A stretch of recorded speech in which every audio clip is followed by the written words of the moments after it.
In today's world of work from home and virtual learning, laptops have played an essential role.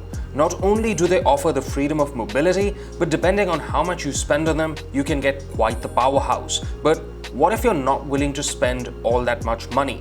Is there anything you can get that's like a laptop? Well, yes, and that's where this Asus Chromebook comes in.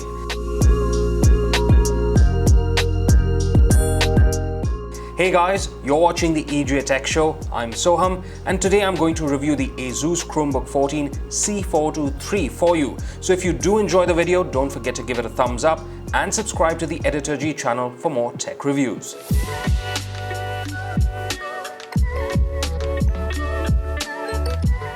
At first glance, the C423 looks like a pretty well-designed, well-built laptop, and unless you notice that Google Chrome logo in the corner, you'll probably end up thinking that it's just another conventional Windows laptop, especially in this silver color.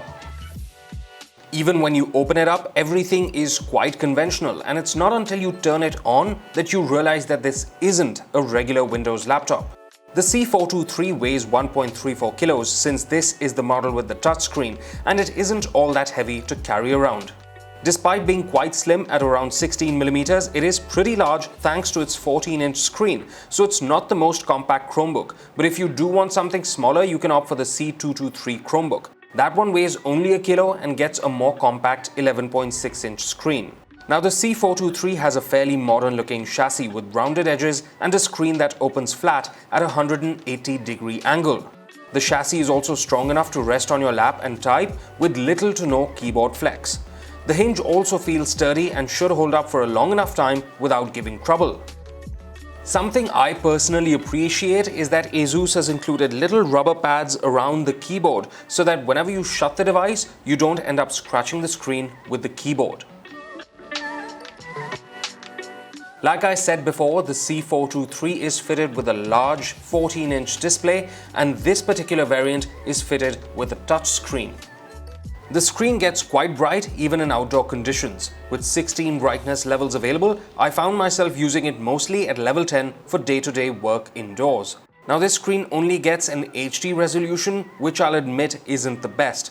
The screen colors are also a bit on the flatter side, and being an LCD panel, viewing angles aren't all that good either. However, the screen does provide a good amount of real estate for tasks that require it, like online classes, basic web browsing, or document editing. The C423 also sports what Asus calls the Nano Edge display, which basically means the bezels are quite slim and the screen-to-body ratio is a respectable 78%. It's worth noting though that if you want a higher resolution screen, you can opt for the Chromebook 15 C523, which gets a 15.6-inch Full HD display. Now, under the hood, the C423 runs on the Intel Celeron N3350 processor with integrated Intel HD Graphics 500. There's 4GB LPDDR4 RAM here, and storage is 64GB eMMC, which is expandable up to 2TB with a micro SD card. Speaking of micro SD card, there are a fair few number of ports on the C423, including that micro SD slot. There's a USB Type-C charging port, a 3.5mm audio jack, two USB 3.1 Gen 1 ports, and another USB-C 3.1 Gen 1 port for data transfer.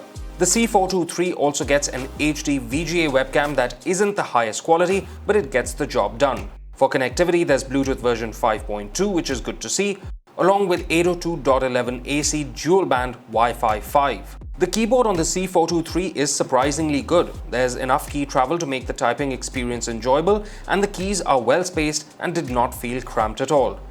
If I had but one complaint, it's that I wish the keyboard had been backlit, because that would have made it easier to type on when using in low light conditions. Now, like I said initially, it's not until you actually open the device that you realize it's not a conventional Windows laptop, because this being a Chromebook runs on Chrome OS. Now, Chrome OS is pretty user-friendly and easy to operate, and almost everything is operated using the Chrome browser. You have quick access icons at the bottom, which include things like Gmail, YouTube, Google Docs, all of which end up opening through the Google browser itself. For apps, you have the Google Play Store at your disposal that lets you download a large number of apps, games, movies, and much more. Another noteworthy feature is the Google Assistant, which can be brought up by pressing the search button on the keyboard. This allows you to search the device and the web together, making it a really handy feature. Now, while Chrome OS isn't a full-blown desktop-grade operating system like Windows or Mac OS, it does allow you to get a fair bit of work done on quite a few different apps. You also get a file manager application that lets you sort through downloaded documents and also gives easy access to Google Drive. Moreover, since Google makes both Chrome OS and Android, the C423 also comes with Nearby Share for quick and easy wireless file transfers. Performance on the C423 is fairly good, but it mostly depends on what you're trying to get done. It's fairly competent for browsing the internet, taking video calls, writing essays or documents, and even makes for a pretty decent content consumption device for children. 4 GB of RAM is somewhat lacking though, especially if you plan on keeping a lot of tabs open on Google Chrome and running any graphic-heavy apps or games. Now, the C423 houses a 38 watt-hour battery which claims to last up to 10 hours, and in my mostly light to medium usage of mostly web browsing, document editing and a bit of light gaming, it gave me around 8 hours of usage with the brightness level set to 10. What's particularly good is how quickly this thing tops up though. It took me around an hour and 15 minutes to go from under 15% to full, which is quite good. Like I said at the beginning of this video, if you are looking for the laptop experience on a budget, the Asus Chromebook 14 C423 is there to fill that gap, and I reckon it does it better than a lot of budget Android tablets out there.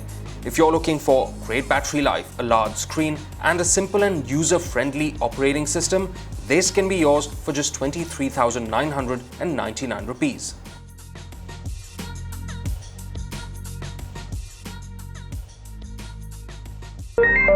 Hey guys, you're watching the EJ Tech Show. I'm Soham and this is my review of the DIZO Watch, a new wearable from REALME sub-brand DIZO, priced at just 2,999 rupees. Now, previously we have reviewed the DIZO GoPods D True Wireless Earbuds from the same company, so if you do want to check out that review, the video link will be in the description. Anyway, DIZO's main aim is to offer great value for money, and with this DIZO watch it's more of the same, so let's see whether the performance really matches the price. As always, if you do enjoy the video, don't hesitate to give us a thumbs up and do subscribe to the Editor G channel for more tech reviews. Now, the design of the DIZO watch is quite similar to the REALME Watch 2. In fact, it's almost exactly the same.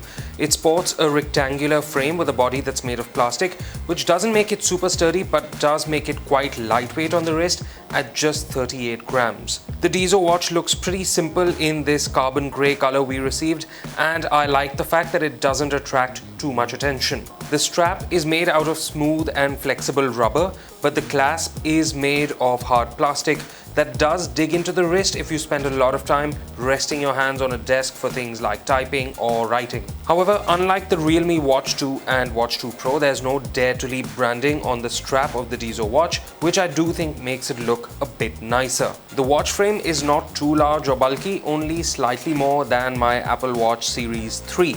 However, it is still a good 12 grams heavier than the Apple Watch, so you do tend to feel its presence on your wrist a little more, especially if you're wearing it to bed for sleep tracking. While exercising and using the available sports modes, both the watch and strap were comfortable enough to wear, and the IP6 rating means you can put in an intense workout without worrying. The DIZO watch gets a 1.4-inch panel with a 320 by 320 pixel resolution. The bezels are really large, especially on the top and on the bottom, and it does end up revealing the price point of this wearable. Although the screen is bright enough and I used it at level 3 throughout my usage. Like the REALME Watch 2 series, the screen refresh rate is 30 FPS, so scrolling through the interface is a smooth experience. The The DIZO Watch gets a whole lot of features, offering a fair bit of functionality for such an affordable wearable. There's 24/7 heart rate tracking that checks your heart rate at intervals of at least 5 minutes, and there's an SpO2 monitor as well. A feature I quite liked was that you can set the DIZO Watch to alert you if your heart rate drops below or shoots above a certain threshold. In my experience, the heart rate tracking was quite accurate when compared with an Apple Watch, and so was the SpO2 monitor, but I would still recommend using a pulse oximeter because they're likely to be more accurate and consistent. Apart from all this, the DIZO Watch also tracks steps, sleep, provides sedentary and hydration reminders, all of which is good to see at such an affordable price point. The DIZO Watch runs on a proprietary operating system, which means apps and watch faces are limited to whatever comes preloaded on the device. There are a fair number of useful apps though, and include one to check your overall daily activity, a weather app, timer, stopwatch, and more. There's also an app for guided breathing, one to find your smartphone, and one to use as a shutter button for taking pictures with the connected device. There's no microphone on the DIZO Watch to take calls with, but you can use it to reject calls, which is quite a handy feature. It's also worth noting that there are a whole lot of watch faces available, including some with live effects.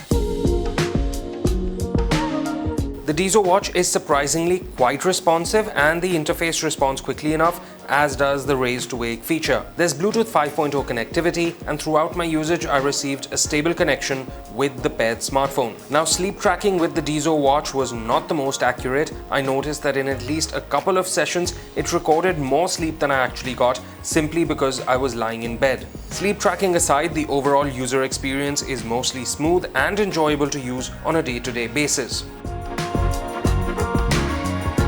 Since DIZO is a spin-off of REALME, you can use the REALME Link app to sync all the data collected by the DIZO Watch and view it on your smartphone. The app is fairly easy to use, everything is in the right place, but like I had said about the REALME Watch 2 Pro as well, I would have liked to see more information when it came to things like sleep analysis. The app is also required for updating the device and is available on both iOS and Android.